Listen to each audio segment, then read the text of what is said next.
Amici bellini, credetemi, voi vi svegliate tranquilli, belli riposati, così. Io sono ancora a caldo perché praticamente è notte a New York, ovviamente è notte, e per me è ancora a caldo perché il tempo di finire di guardare la partita, postare la reaction, che se ve la siete persa, ragazzi, è veramente imperdibile. Quindi andate a recuperarla, andare a suonare, non capire niente, ancora convinto della partita, tornare a casa e fare questo video. Analisi tattica, cominciamo. È un martedì pazzesco.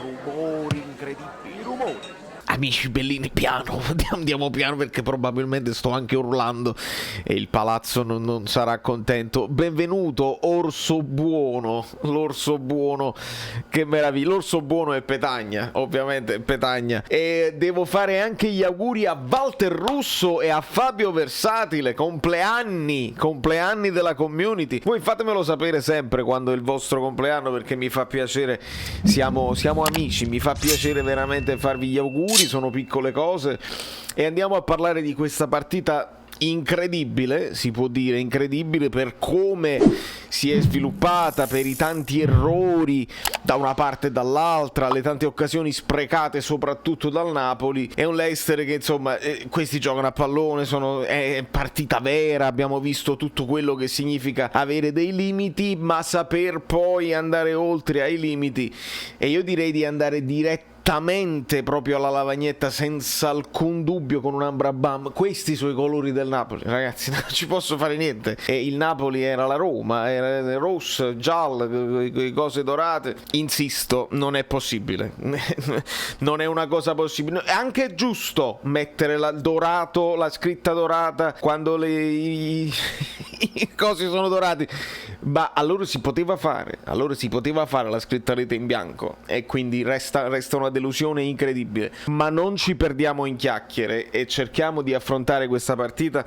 Spero di non dimenticare niente, io tengo qua taccuini, cose varie. Credo che gli XG del Napoli siano molto alti. Ho avuto il tempo proprio al volo mentre guidavo di ascoltare un pochino Spalletti e Osimhen. Signori, mi aiuterete voi, signori e signore, perché le signore di questo canale sono molto preparate. Mi aiuterete voi se dimenticherò qualche cosa. Ovviamente il tiro di Osimhen centrale, il salvataggio di Ospina, il gol del Leicester, Perez che è praticamente il solito quinto. Andiamo per ordine perché Ospina, signori miei, io con tutto il bene tra Meret e Ospina, sono due portieri di buon livello, sono affidabili tra virgolette, ma fanno entrambi degli errori e teniamoceli come ce li teniamo.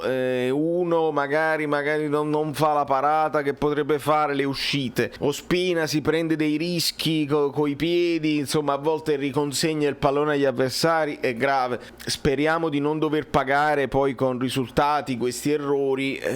Va bene, insomma, Ospina, il coraggio, si fa sempre male, però ogni tanto ci fa tremare ed è la verità. Dopodiché passiamo ai terzini. Io, signori, qua ci troviamo di fronte al dilemma, perché metti Di Lorenzo a sinistra e un po' perdere Di Lorenzo e perdere anche Malqui, perché poi Malqui non è che a destra, grande roba. Però ho letto in giro grandi insulti per Malqui, grandi recriminazioni, però l'argomento Di Lorenzo io lo devo mettere in piedi. È difficile dirlo perché è uno dei terzi, forse è l'unico terzino su cui noi non mettiamo bocca, è quello affidabile, è quello che devi mettere sempre in campo. Però signori miei, un po' a sinistra, un po' a destra, il gol del famoso quinto dei quinti che arriva e lui si trova molto stretto, lo subiamo sempre. Oltre a quel gol lì che poi uno può ragionare sui mediani che devono seguire, su Koulibaly che si stringe troppo, là la squadra deve scalare tutta, va bene, possiamo dare anche colpe al Malqui per come parte poi l'azione, va benissimo tutto, però poi fa un errore grave dove riconsegna il pallone agli avversari per il 2-0, quindi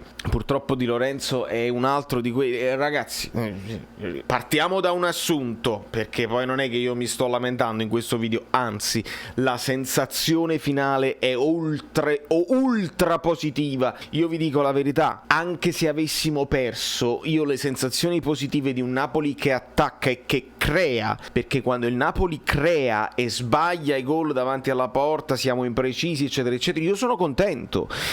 Diciamoci la verità, perché rispetto al Venezia, al Genoa e anche con la Juventus, dove c'è stato dominio ma abbiamo creato poche occasioni, qua abbiamo creato tantissimo contro una squadra forte, perché l'Leicester è una squadra forte. Allora io sono contento, perché quando tu poi crei, prima o poi l'azione, il Napoli lo fa da sempre, da Mazzarri a Sarri a Ancelotti a Gattuso a Spalletti, si crea tantissimo e si concretizza poco, perché siamo imprecisi, perché abbiamo la foga, perché la Gazzimma non si trasforma, a volte siamo leziosi. Questo siamo, ragazzi, prendere o lasciare. Ogni tanto capita la partita fantastica, ricordiamo l'anno scorso 5 tiri, 5 gol contro la Fiorentina. Alle volte il Napoli è così, tira ma tira proprio male, e va bene, però la sensazione è positiva, perché all'Leicester, in quel campo, con un campo pieno, con l'atmosfera incredibile, il Napoli che non molla e che alla fine risulta padrone del campo, perché diciamoci la verità, le azioni dell'Leicester nascono quasi tutte da Napoli, insomma, arrendevole, che magari perde palla e non riesce a recuperare, oppure il famoso buco che si trova tra il centrocampo, perché questa è una cosa che sappiamo, ci siamo presi questo rischio quest'anno e va bene, però il Napoli si prende palla, si prende le sue responsabilità e organizza gioco, e mi è piaciuto più che nelle 3 vittorie, quindi questo pareggio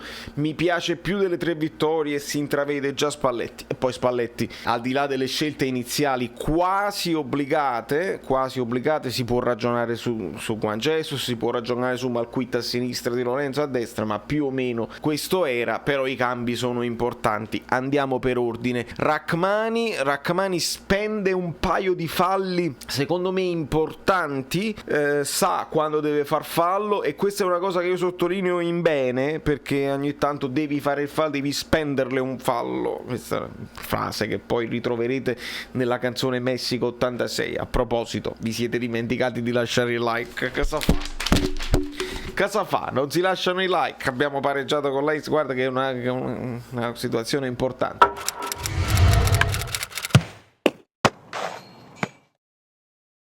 K2 in realtà a me non è piaciuto, vorrò rivedere la partita, perché siamo ancora a caldo, mi lascia delle sensazioni, non quelle sensazioni che ho avuto nelle 3 partite iniziali. K2 un po' impreciso in appoggio, non dominante come sempre, e poi Di Lorenzo che quando viene spostato sulla destra si vede un po' più a suo agio, con Juan Jesus che entra e si mette sulla sinistra. Signori, purtroppo il terzino, se il Napoli avesse potuto fare un acquisto lì sulla fascia, mi rendo conto che è difficile, però è una lacuna che ci portiamo avanti, speriamo di non pagarla con i punti. Fabian Anghissà, io vi dico la verità, a me Fabian non è dispiaciuto ieri, assolutamente. Ho visto un Fabian migliore rispetto alle altre partite che abbiamo visto in campionato. Anghissà ha confermato un buon impatto con la gara, sa dove mettersi, fa garra, sa mettersi addosso agli avversari, si è preso qualche rischio in più, però ci sta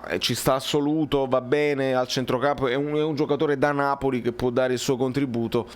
Zielinski a me è sembrato abbastanza pimpante, ha avuto l'occasione di segnare, purtroppo non l'ha impattata bene, va bene, sappiamo che sia Zielinski che Insigne non erano al massimo, quindi li perdoniamo anche, dopodiché entrerà il Mas che poi si metterà da quella parte al posto di Insigne. Lozano l'ho visto in crescita, devo dire la verità, l'ho visto in crescita, ancora non è il Lozano devastante. Insigne, si parlerà nei commenti, qualcuno dirà che Insigne è male. Signori, Insigne ha fatto una partita tra virgolette normale, come per Di Lorenzo, che io adoro, purtroppo dobbiamo sottolinearle i limiti eccetera eccetera. Insigne ha un limite oggettivo, che è un limite proprio di fisicità. Quando vai allo scontro con squadre che hanno fisicità, che sanno come contrastarti, Insigne nel contrasto cade, va benissimo, non è un problema, non mi sento di attaccarlo completamente, va bene, nel contrasto magari cade, però ispira, va bene, comunque ha fatto un recupero anche importante. Non ci aspettiamo Insigne di essere il grande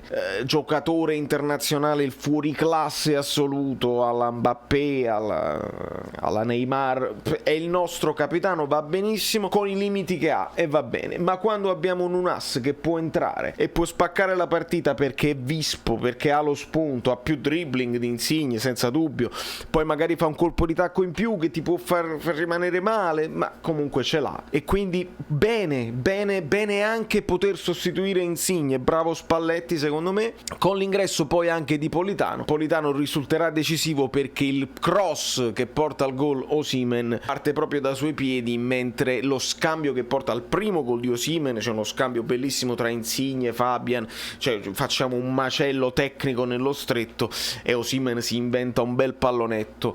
Signori miei, questi sono i giocatori. Poi addirittura arriva Petagna, non dimentichiamo che Petagna viene inserito con un Napoli a trazione anteriore che ci ha creduto fino alla fine. Spalletti dimostra di avere coraggio, dimostra di avere anche un po' di mazzo, che è giusto, perché poi quando fai i tuoi cambi, se non fosse arrivato il risultato avremmo parlato dell'errore di scegliere Malqui, avremmo parlato di una serie di cose, i risultati tristi, ma va bene, quando una partita è così importante, quando poi il risultato determina il resto del girone, perché sicuramente lo determinerà, era importantissimo non perdere con l'Leicester, anche per quello che il Napoli ha dimostrato sul campo, perché non era facile imporre il proprio gioco in trasferta contro una squadra che fa del ritmo, della fisicità, della velocità i propri punti di forza. Non era assolutamente facile, un Napoli incerottato, un Napoli che deve rinunciare a Mario Rui, e sappiamo quanto Mario Rui non sia, ma è importante in questo periodo, è importante anche lui,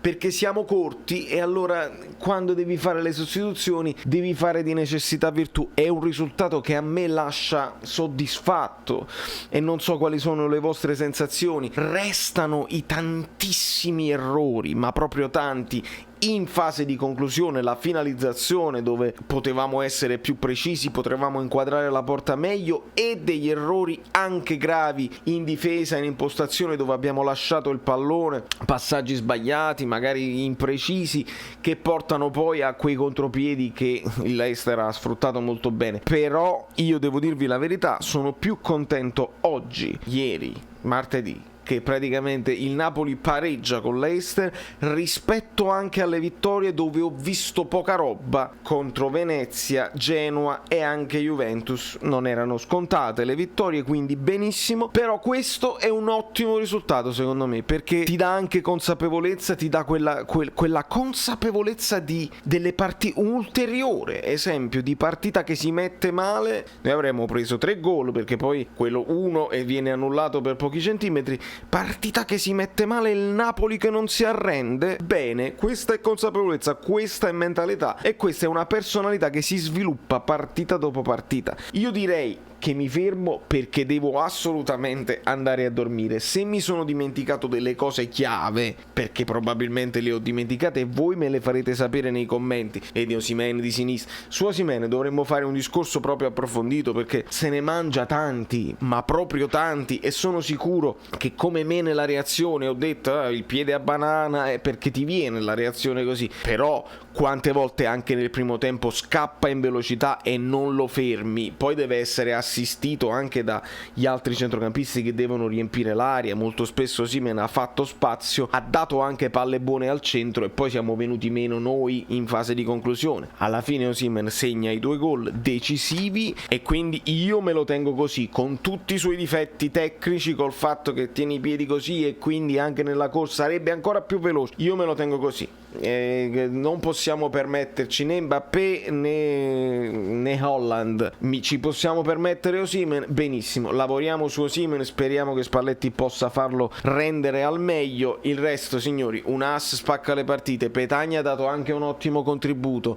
Tra Lozano e Politano chi peschi, va bene o va male a seconda di come stanno, così va benissimo. Insigne aspettiamo che si senta un pochino meglio insieme a Zielinski. Fabian mi dà delle buone sensazioni, credetemi, mi ha dato delle buone sensazioni ieri rispetto al solito. Elmas non è entrato male. Qui sui terzini abbiamo delle grosse difficoltà. Adesso è la difesa che mi preoccupa, che credetemi non è un discorso secondario. Dobbiamo affrontare tantissime trasferte con calma, niente è perduto. Il Napoli sa che la panchina è importante, Spalletti lo sa e la sfrutta al massimo. Speriamo che gli ingressi di quelli che, perché 5 cambi, non ci sono più i titolarissimi assoluti, si può sostituire anche il capitano e sono contento così. Da New York, Valerio Fluido è tutto.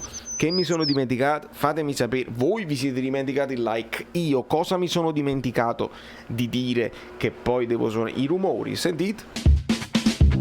Ciao, sono Saveria Solida. Se arriviamo a 15.000 iscritti su YouTube è una cosa di cortesia, ma secondo me dovreste seguirlo anche su Instagram, @ValerioFluido. Fa tutte queste cose, credi? Sei iscritto pure a TikTok? Niente più, dai, basta, sei cringe.